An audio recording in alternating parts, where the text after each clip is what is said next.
আমরা তো তাকে ফেরত চাই। এখন যদি কেবল আসতে চায়, আমরা তো তাকে চাচ্ছি। বেঁচে যখন গেছি আমি একদিন অবশ্য আমি তো খুব শিগগিরই ফিরে আসবো। তাহলে কি সত্যি বাংলাদেশে ফিরে বিচারের মুখোমুখি হতে দিল্লির কাছে ট্রাভেল পাস চেয়েছেন শেখ হাসিনা? ভারতের সামাজিক যোগাযোগ মাধ্যম এবং কিছু মিডিয়া সেরকম ইঙ্গিত দিয়েছে। যদিও ভারত সরকার কিংবা শেখ হাসিনার পক্ষ থেকে সরাসরি এই বিষয়ে কোনো মন্তব্য আসেনি, তারপরও হঠাৎ করে কেন ভারতের সমাজপাতা শেখ হাসিনাকে বাংলাদেশে ফেরাতে এমন তৎপর হয়ে উঠল, এই প্রশ্নে ঘুরপাক খাচ্ছে সচেতন মহলে। নিজের প্রাণ বাঁচাতে নেতাকর্মীদের ফেলে ভারতে পালিয়ে যান শেখ হাসিনা। আওয়ামী লীগের শীর্ষ সারির বেশিরভাগ নেতাই বিদেশে পালিয়ে যেতে সক্ষম হন। এদিকে দরজে তৃণমূল নেতারাও ছত্রভঙ্গ। এমন অবস্থায় বাংলাদেশে অবস্থানরত তৃণমূল কর্মীদের চাঙ্গা করতে শেখ হাসিনার দেশে ফেরার বিষয়টি ইচ্ছা করেই ছড়ানো হচ্ছে। আদতে এ ধরনের কোনো সম্ভাবনা আপাতত দেখছেন না রাজনীতি বিশ্লেষকরা। শেখ হাসিনা ভারতে বসে মাঝে মধ্যেই বিভিন্ন গণমাধ্যমে সাক্ষাৎকার দিচ্ছেন অথবা তার উদ্ধৃতি দিয়ে প্রতিবেদন প্রকাশ করছে ভারতীয় মিডিয়া এবং সামাজিক যোগাযোগ মাধ্যম ব্যবহারকারীরা। সম্প্রতি ভারতীয় বাংলা দৈনিক আনন্দবাজার হাসিনা যে সাক্ষাৎকারটি প্রকাশ করেছে সেটার বিশ্লেষণ করেছেন বাংলাদেশের রাজনীতি বিশ্লেষকরা। তারা বলছেন ভিন্ন কথা।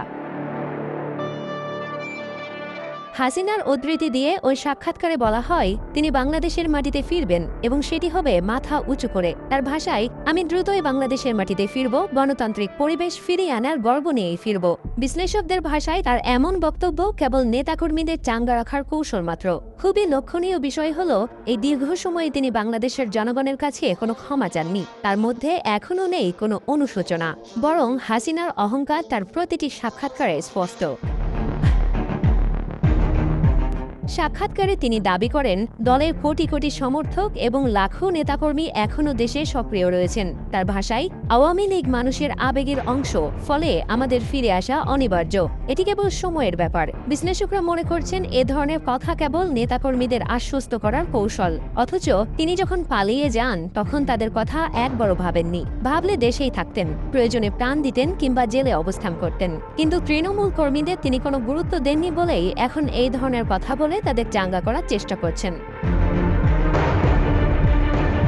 বর্তমানে আওয়ামী লীগের বহু কেন্দ্রীয় নেতা, সাবেক মন্ত্রী, সংসদ সদস্য এবং সংগঠক দেশের বাইরে অবস্থান করছেন।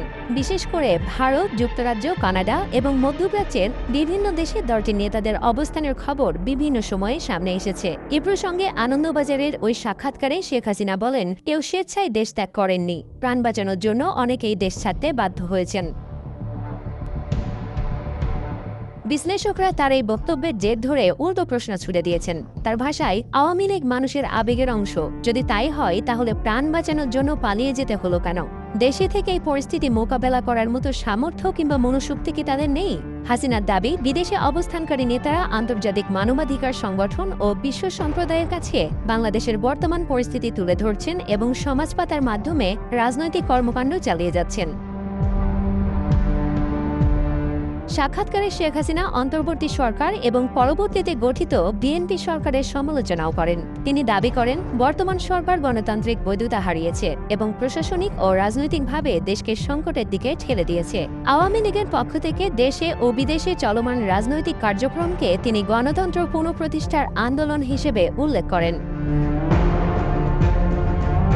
পর্যবেক্ষকদের মতে শেখ হাসিনার এ ধরনের সাক্ষাৎকার কেবল ব্যক্তিগত অবস্থানের ব্যাখ্যা নয়, বরং আওয়ামী লীগের ভবিষ্যৎ রাজনৈতিক কৌশলের একটি ইঙ্গিত। তিনি বারবার স্পষ্ট করতে চাইছেন আওয়ামী লীগ এখনও বাংলাদেশের রাজনীতির সক্রিয় কেন্দ্রীয় চরিত্র। দলটির সাংগঠনিক কাঠামো ভেঙে পড়েনি। শেখ হাসিনার দেশে ফেরা আদৌ কতটা বাস্তবসম্মত তা নির্ভর করবে বাংলাদেশের রাজনৈতিক পরিস্থিতি, আইন প্রক্রিয়া, আন্তর্জাতিক কূটনীতি এবং ভারত সরকারের অবস্থানের ওপর। এখন প্রশ্ন একটাই, এই প্রত্যাবর্তন কি বাস্তবে ঘটবে নাকি আপাতত সেটি রাজনৈতিক বার্তা হিসেবেই সীমাবদ্ধ থাকবে? বাংলাদেশের রাজনীতির আগামী অধ্যায় হয়তো সেই উত্তরই দেবে।